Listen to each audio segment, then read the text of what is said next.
దయచేసి నేను హరీష్ అన్నకు చెప్తున్నా, ఎట్టి పరిస్థితుల్లో వరంగల్ పార్లమెంటు మీరు ఎవరికి ఇచ్చినా పర్వాలేదు. మొన్న 12 మంది అడిగిన టిక్కెట్లు, ఇవాళ ఈమె అవునూరుతోటే 25 మంది టిక్కెట్లు అడుగుతాను. ఇప్పుడు ఇంకా పెరిగినాయి, లీస్ట్ వచ్చింది నా దగ్గరికి.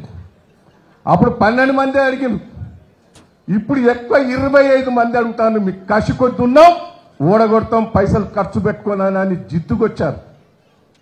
దయచేసి మీరు ఎవరినైనా పెట్టుకోండి, సర్వే చేయించండి, సర్వే చేయించి మీ ఇష్టం ఉన్న క్యాండిడేట్ పెట్టండి. కానీ గెలిపించే బాధ్యత మా వేదిక మీద ఉన్నది. ఈడున్న కార్యకర్తలందరం కూడా బాధ్యత తీసుకుంటామని కూడా ఈ సందర్భంగా తెలియజేస్తూ, ఈ అవకాశం ఇచ్చి కార్యక్రమంలో పాల్గొన్న మీ అందరికి కూడా పేరు పేరున కృతజ్ఞతలు, ధన్యవాదాలు.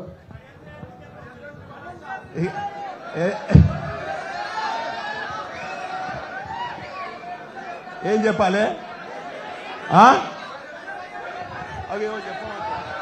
ఏం చెప్పంటావు?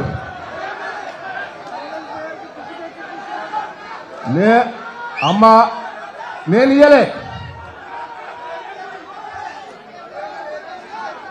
నేను కడియం శ్రీహరిక అప్పుడు ఎమ్మెల్యే టికెట్ ఇప్పించింది నేనే. ఇంకోటి కూడా చెప్తున్నా, నేను ఎన్టీ రామారావు గారు కడియం శ్రీహరికి ఎమ్మెల్యే టికెట్ ఇస్తుడు ఇష్టం లేదు. వాస్తవంగా నేనే బత్రాడి ఎన్టీ రామారావు గారికి టికెట్ ఇప్పించింది నేనే. రెండోది ఇది కూడా చెప్తున్నా, వినయ్ చెప్తాడు, మంత్రి కూడా దయాకర్ నీకు వచ్చేటట్టు లేదు క్యాస్ట్ ఈక్వేషన్ అంటే కడియం శ్రీహరికి ఏంటని బత్రాడి ఇప్పించింది కూడా నేనే. వింటానవా? ఓడగొట్టేదాంట్లో కూడా మొదటని నేనే ఉంటా.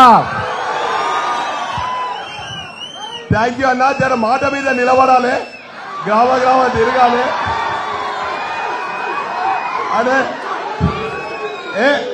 నిలబడగానే నిలబడతాడు అట్లా, ఓడగొట్టేదాకా నిద్రపోడు. ఇప్పుడు మన ప్రియతమ నేత, ట్రబుల్ షూటర్, మరొక్కసారి గెలిపించబోయే హరీష్ అన్న. ఒక్కటే నిమిషం,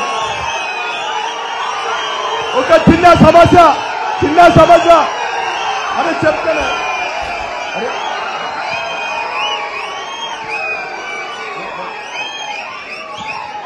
ఇప్పుడే ఒక్కటే నిమిషం ప్లీజ్. హరీష్ అన్న